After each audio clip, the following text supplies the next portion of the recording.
conversar con la doctora Lorena Naranjo Godoy, que es la directora nacional de la Dirección Nacional de Registro de Datos Públicos, la DINARDAP, para hablar sobre el sistema SINIR, que es implementado por la institución, y el proyecto de ley de protección de datos personales.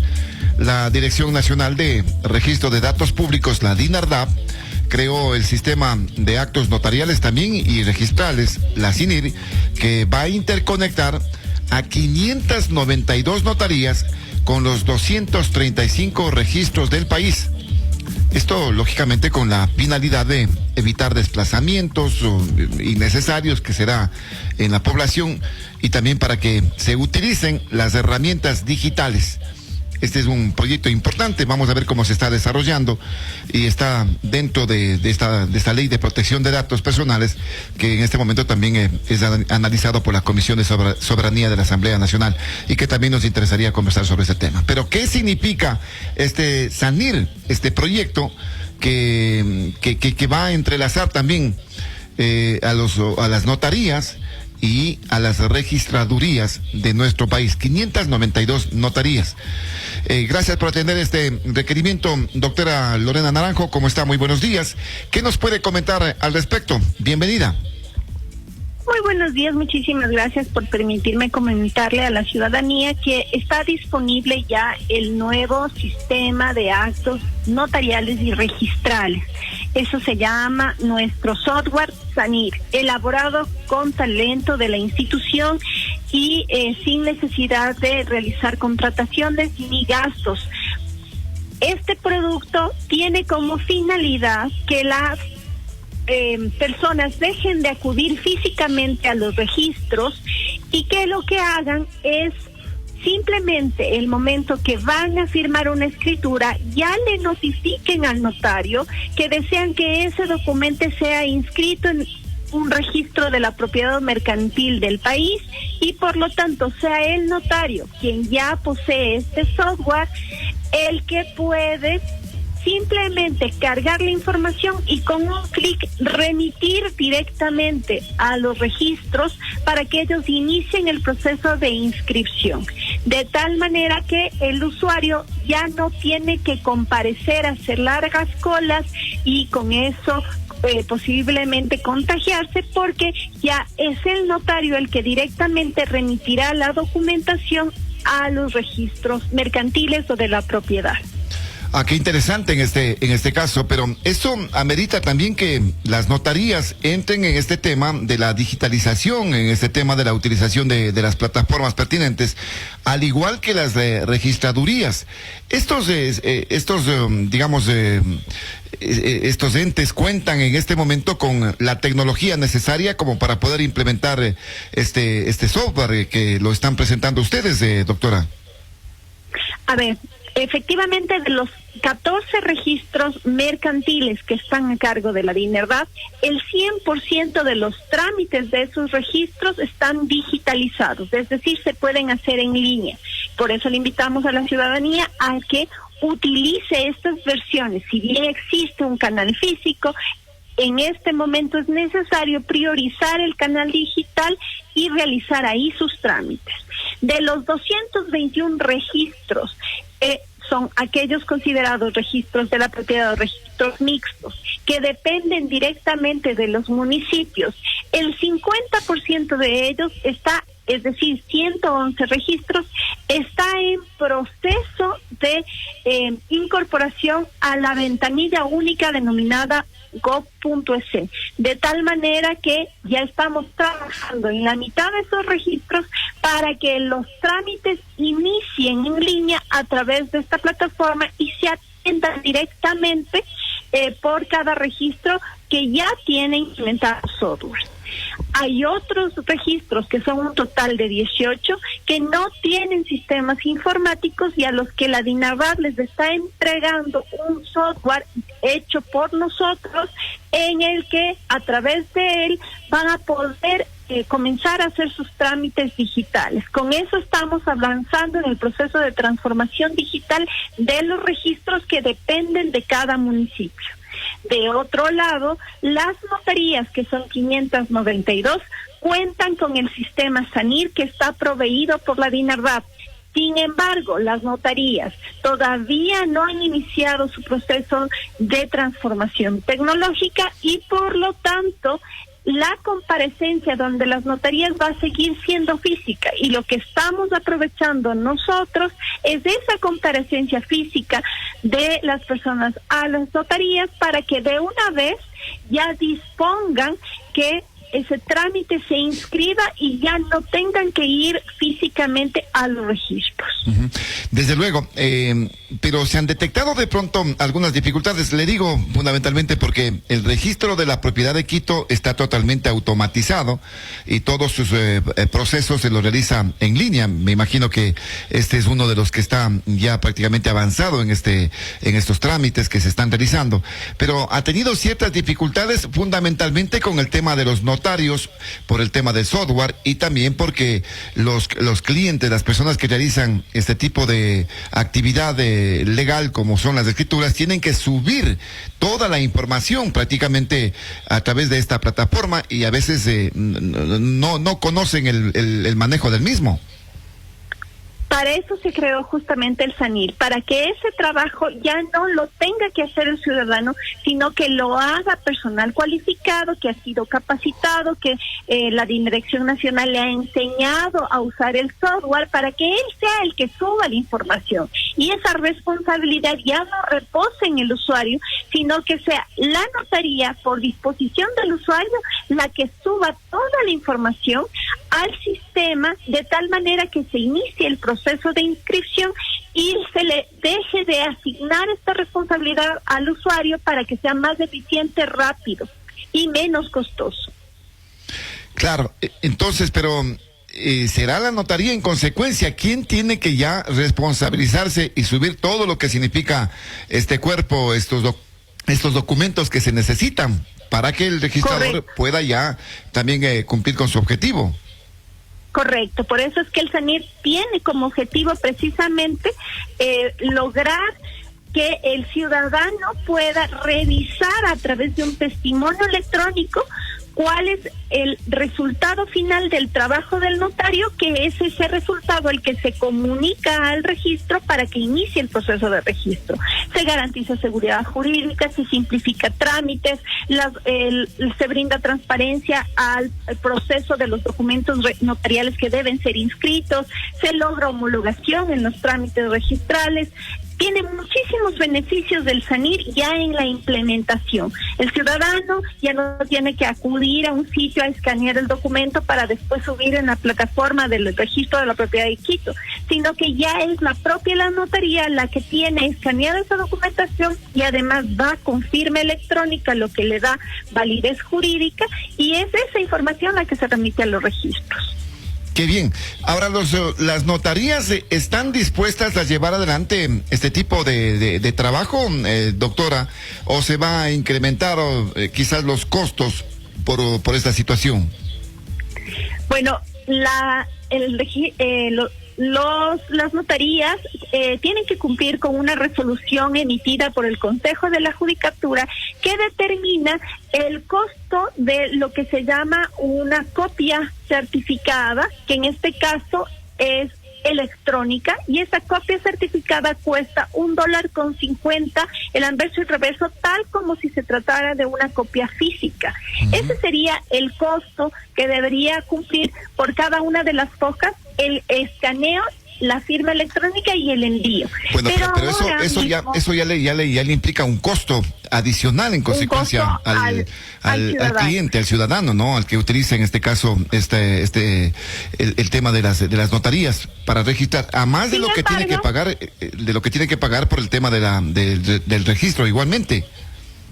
Igual, los costos de las tasas notariales y de las tasas registrales están establecidos previamente. Este costo, que sería el costo de la certificación electrónica, lo que se intenta es que tenga el mismo valor que una certificación física. Por eso es que está a $1.50, que es el equivalente a lo que ya cuesta un certificado físico en la actualidad.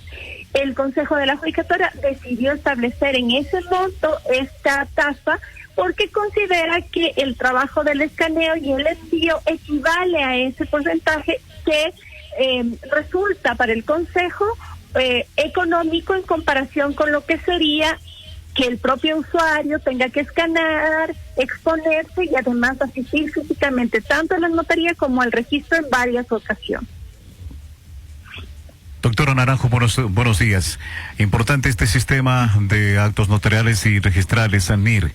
Es decir, esta interconexión entre las notarías, registros mercantiles y de la propiedad va a permitir que las personas que realizan trámites como certificaciones, reconocimientos de firmas, declaraciones juramentadas, ya lo realicen a través de este sistema. No necesitan ir presencialmente a las notarías, doctora Naranjo. A ver, vuelvo a repetir exactamente. Las notarías aún no han iniciado su proceso de transformación digital, entonces las notarías lamentablemente no tienen todavía servicios en línea. Pero los que sí tenemos somos los registros. El tema es que lo que queremos evitar es que el ciudadano vaya a hacer cola en el registro de la propiedad de Quito, por ejemplo, y por lo tanto, que como ya le toca ir físicamente a la notaría sea la que remita la información, de tal manera que los procesos de inscripción se hagan directamente, sin tener que el ciudadano presentar la documentación tal como se hace ahora, o que el ciudadano tenga que escanear y subir directamente en el sistema digital como pasa en el registro de Quito. Y por lo tanto, sea el notario el que asume la responsabilidad de certificar una copia electrónica y de subir la información a la plataforma de los registros. Las certificaciones de registros de la propiedad o de registros mercantiles se pueden obtener directamente de las plataformas que ya tienen esos servicios digitales incorporados. Ejemplo, tenemos ahora mismo incorporados 10 registros de la propiedad al sistema gov.es, que es el que permite hacer ya transacciones en líneas con 10 registros de la propiedad a nivel nacional, entre los que obviamente consta Quito, pero también consta, por ejemplo, Cayambe, por ejemplo, Guayaquil, y entre los que además van a seguir aumentando, porque nuestra idea es incorporar a este sistema gov.es hasta final de año 111 registros de la propiedad mixta. Claro, eso es el avance, lógicamente, que se está evidenciando en lo que significa el manejo y la utilización de la tecnología para evitar precisamente esta situación de la comparecencia. Esperemos que en algún momento en las notarías también se pueda implementar esto para evitar este tema de los contagios, pero habrá que esperar un poquito. Me parece que esos trámites tienen que ser más bien también presenciales, porque tienen que firmar, ¿y cómo va el tema de la firma electrónica? A propósito de eso también, doctora, ¿está vigente para todos los ciudadanos? ¿Es reconocida en todas las instancias la firma electrónica? Efectivamente, tiene usted toda la razón. Hay que darle prioridad a la firma electrónica, hay que seguirla impulsando, hay que pedirle a la ciudadanía que la utilice, que si ya va a realizar trámites en las notarías, que van a tener que modernizarse, que van a tener que alinearse a esta ola acelerada de transformación digital que está viviendo el Ecuador, que obviamente el Consejo de la Judicatura tiene sus reparos de orden económico, pero que van a tener que comenzar a afrontar porque, como usted ve, todo el ciclo de atención inmobiliaria y atención registral tiene que volverse digital. Hay que seguir impulsando y llamándoles a las notarías y al Consejo de la Judicatura, que es su responsable, a cumplir esta finalidad, pero mientras tanto los registros tienen que seguir avanzando, seguir innovando y por lo tanto hacer que la ciudadanía, que es la pieza clave que debe educarse, también aprenda a utilizar canales digitales, a percibir sus beneficios y a perder ese miedo a usar la tecnología como por ejemplo es la firma electrónica. Tengo que aprender a utilizar la firma, a comprender cómo funciona, a saber que tiene plena validez jurídica y que por último, si yo voy a hacer una única transacción con firma electrónica, es a mi abogado que me ayuda a hacer el proceso en la notaría dentro de las cláusulas que voy a firmar, que debo autorizarle la inscripción para que sea él, el abogado, quien ahora tiene ya la obligación de tener firma electrónica porque tiene que representar a su cliente, el que puede directamente por autorización dirigir los oficios y realizar las acciones para que se produzcan los procesos de transferencia de la información entre la notaría y registro. Con eso estamos viabilizando que todos los ciudadanos puedan utilizar estos sistemas. Desde luego, ¿no? Y ahora, ¿la firma electrónica tiene validez jurídica, como usted lo ha dicho, doctora Lorena, en este caso, en todas las instancias, tanto en el sector público como en el privado? Sí, la firma electrónica tiene una presunción consagrada en la Ley de Comercio Electrónico que establece que es idéntica a su versión física, manuscrita, y que por lo tanto equivale a valor jurídico de manifestación de voluntad y a presunción de que fue firmado por quien dice ser. Pero eso tiene sus riesgos de pronto, o es más segura quizás en este caso en el ámbito informático también esta firma electrónica. Eso es lo que comentábamos hace un momento del tema de la brecha. Como yo no tengo físicamente un documento, tengo la percepción de un riesgo, pero en realidad un documento electrónico puede ser aún más seguro que un documento físico porque electrónicamente está sellado, a eso se llama integridad. No hay forma de manipular ese documento y por lo tanto es más certero que si yo tuviera un documento físico donde incluso podría añadir o retirar ciertos elementos esperando que se produzcan después peritajes grafológicos para determinar los cambiantes. En cambio, en los documentos electrónicos, si yo intento hacer cualquier modificación, inmediatamente me alerta y me determina que el documento ha sido transformado porque electrónicamente ya deja de tener el sello de confianza que amerita una firma electrónica. Es más o menos con una seguridad, como un encriptamiento en consecuencia, ¿no? Que si es que es un encriptamiento. Si es que se lo violenta, pues inmediatamente saltan algunas alertas en ese sentido. Por ende, es importante para el comercio electrónico, como usted lo ha dicho, para la transacción electrónica, que en este caso es tan importante. Hay una buena cantidad de personas, digamos, un buen porcentaje en este caso, que ya está utilizando la firma electrónica, precisamente por este salto tecnológico que estamos dando también en nuestro país, en el mundo, digamos, a consecuencia de esta presencia de este coronavirus, que nos ha obligado prácticamente a dar este salto que es importante en el ámbito de la tecnología. Ahora, doctora, respecto a la situación, veremos cómo funciona este SANIR, ¿no?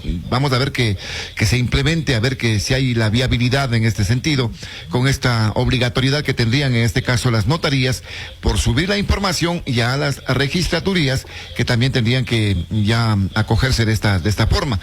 Pero ¿cómo está también el tema de este proyecto que se está analizando y que significa pues la protección de datos personales? Es un tema que se ha venido también hablando desde hace mucho tiempo, doctora, la protección de los datos personales que han sido muy vulnerados.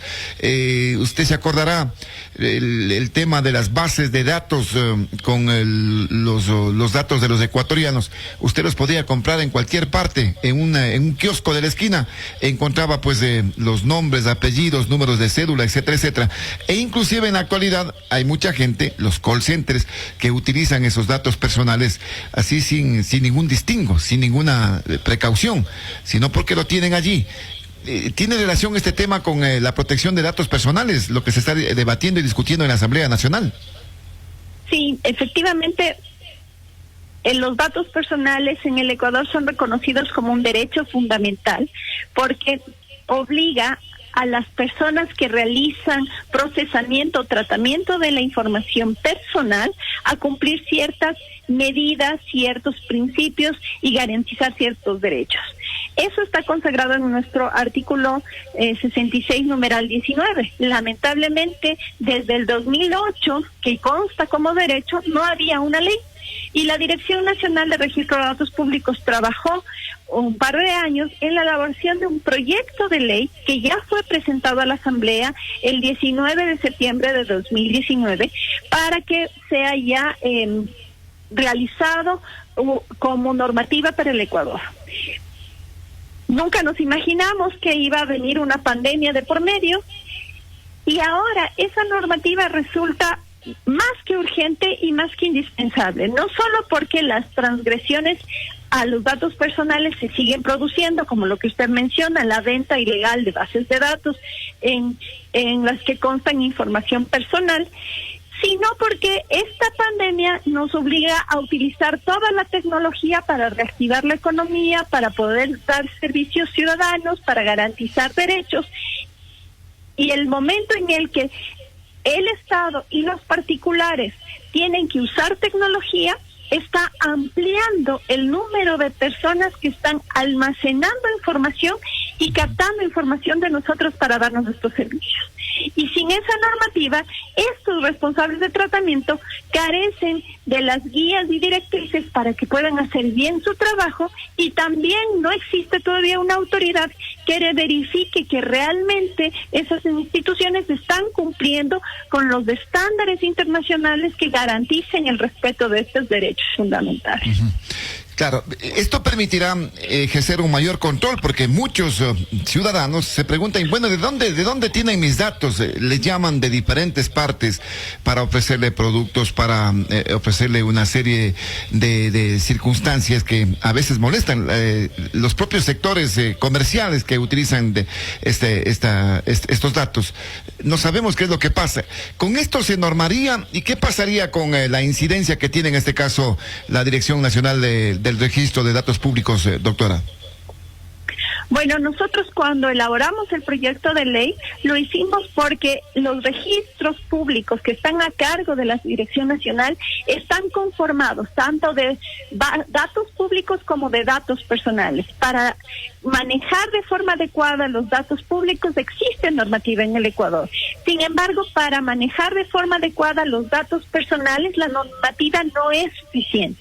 Es por eso que nosotros trabajamos en el proyecto y es por eso que nos dedicamos a concientizar en la necesidad de que todos los actores que trabajan, que manejan información, lo hagan de forma adecuada, ya que aunque no haya normativa, hay que tratar de aplicar directamente la Constitución y el estándar internacional, lo cual es complicado y difícil, y por eso es que se requiere que la Asamblea Nacional priorice el tratamiento de esta normativa para que nos dé las herramientas necesarias para cumplir con nuestros trabajos, más aún en esta pandemia en la que todos hemos tenido que digitalizarnos un poco a la fuerza. Uh-huh. Adicional a eso, sí, doctora, nosotros hemos construido y hemos estado preparando una página que se llama internetsegura.gov.es, que recoge información orientada a niños, niñas, adolescentes, familias y docentes, con el objetivo de construir una cultura de protección de datos personales, porque estamos conscientes que no solo hay que desarrollar la norma, sino además hay que desarrollar las habilidades y destrezas en nuestra población para que puedan ser ciudadanos digitales y que además puedan beneficiarse de la tecnología, pero también percibir los riesgos y manejar nuestros propios datos de manera adecuada. Y eso se hace formando sobre todo a nuestros niños, niñas y adolescentes. Qué importante que significa esto, definitivamente, inclusive para poder protegerse, ¿no? En lo que significa, pues, los datos personales. Los datos públicos me parece que son el número de identificación, doctora. Los datos públicos son los datos generados por el Estado para el gasto de recursos públicos del ejercicio de competencias públicas. En cambio, los datos personales son los que me identifican o me hacen identificable. Estos pueden ser accesibles al público, que no es lo mismo. Hay datos personales que por sus consideraciones pueden estar disponibles para que todo el mundo lo conozca, pero no son datos públicos. Los datos públicos siguen siendo datos del Estado que deben ser transparentes y disponibles y abiertos, mientras que los datos personales, en cambio, tienen que ser datos que deben ser guardados y confidenciales, porque soy yo, es mi manifestación digital, y a menos de que estén autorizados por ley, deben estar resguardados, y si no, deben estar disponibles porque la ley o porque yo como titular le he autorizado, por ejemplo, a un local comercial que los use. Ya, vea, y estas cosas se están violentando, porque muchas veces, ya le comento, y le habrá pasado a usted también, recibe llamadas inclusive de sectores que uno ni siquiera sabe, ni conoce, y se pregunta, y bueno, ¿usted cómo tiene mis datos? ¿Cómo tiene mi número de contacto? ¿Cómo sabe mis nombres, mis apellidos? Inclusive saben el sector en donde vive, etcétera, etcétera. Se ubican absolutamente todo. Inclusive sirve para hechos delincuenciales que pueden ser muy peligrosos acá en nuestro medio. ¿Para cuándo? Y esas son manifestaciones de lo que está ocurriendo, y por eso es que necesitamos la normativa, porque todo lo que usted menciona es cierto. Hay que devolverle a la ciudadanía la titularidad de sus datos para que la ciudadanía escoja a quién entrega la información, cómo la entrega, durante cuánto tiempo, con qué finalidad, y con eso garantizarle este derecho. ¿Para cuándo cree usted, doctora, que esto en la Asamblea Nacional podría evacuarse este tratamiento a este proyecto que se está manejando en este caso? Bueno, ellos estaban elaborando el informe para primer debate, tomaron en cuenta opiniones internacionales, sobre todo de aquellos organismos que ya trabajan en la protección de la información a nivel internacional, en México, en Chile, y lograron determinar varios aportes interesantes. Ahora lo que necesitamos es seguir haciendo esta incidencia, seguir comentando y hablando sobre esta temática, para entre toda la sociedad civil y los distintos actores seguir impulsando para que la Asamblea tome como prioritario este proyecto y lo atienda de la manera más urgente posible. Si bien la comisión está ya por emitir el informe para primer debate, el siguiente paso es su discusión en el Pleno de la Asamblea, y aquí también es importante que los asambleístas conozcan de la necesidad, de la urgencia, de la inminente necesidad que tenemos de tener esta normativa por esta época de pandemia. Ojalá, doctora, elaboración del informe, luego primer debate, luego segundo debate, luego pues el presidente también tiene que sancionar esa ley, es decir que todavía nos queda un trayecto más o menos interesante para que se pueda aprobar leyes importantes que van en beneficio de los ciudadanos y que lamentablemente no han sido tomados en cuenta quizás a cabalidad por parte de la Asamblea Nacional, que ahora está con otras prioridades, pero que ojalá que eso no signifique un óbice para que se pueda tratar este tipo de leyes que son fundamentales y que vienen ya analizándose y hablándose desde hace mucho tiempo. Así para ir cerrando la entrevista, doctora, hay una inquietud, si es tan amable, en el 2546-108 y el 255-4090 también está habilitado. Muy buenos días, lo escuchamos. Muy buenos días, señor Morocho, la señorita entrevistada. Escucha acerca de lo que dicen de la información del personal. Ustedes le llaman de casas comerciales, saben todo de usted. Como todo mundo sabe, el dato que usted se descarga en una aplicación, díganse, de taxi o todo eso, digamos, de Uber y Cabify y todas esas aplicaciones, le piden un registro. Y esa información, obviamente, le venden a las empresas grandes, y ahí se da el modo de cómo sabe dónde vive, todo eso. Por eso es muy importante, por seguridad nuestra, no poner las ubicaciones. Eso es importante en el tema de las aplicaciones, para que esa información no sea procesada al 100%. Eso es. Muy bien. Ahí está, tiene usted toda la razón en ese aspecto. Vea cómo funcionan también estas aplicaciones, ¿no, doctora? Sí, y lo que menciona es que además, como estamos usando más estas aplicaciones porque no podemos salir de casa, es parte de lo que tenemos que comenzar a tener conciencia, esta cultura de protección de datos que nosotros mismos tenemos que desarrollar en esta época de pandemia, y verifica la necesidad y la urgencia de tratar esta temática, porque, por ejemplo, nosotros, de los países de la región, somos los pocos que no contamos con una ley de protección de datos junto a Venezuela, Bolivia y Ecuador, mientras que en otros países ya estos temas están regulados, están sancionados, hay una entidad de control que verifica que esto no ocurra y que, además de considerar que ya el tema es grave, incluso puede denunciar a nivel de delitos y realizar la persecución y el impulso que requiere este tipo de actuaciones indebidas cuando son generadas en abuso de la ciudadanía. Muy bien, doctora, vea qué interesante, pero el tiempo se nos quedó cortito, así es que seguiremos profundizando en este tema de la ley de registro de datos públicos, que es importante para la seguridad de todos los ecuatorianos, específicamente en este sentido. Gracias por su intervención, doctora, y veamos cómo funciona también el tema del SANIR. Muy amable, muy buenos días. Gracias, muy amable también, un gusto. Gracias a la doctora Lorena Naranjo Godoy, que es la directora nacional de la Dirección Nacional de Registro de Datos Públicos, aquí en Radio Noticias La Poderosa.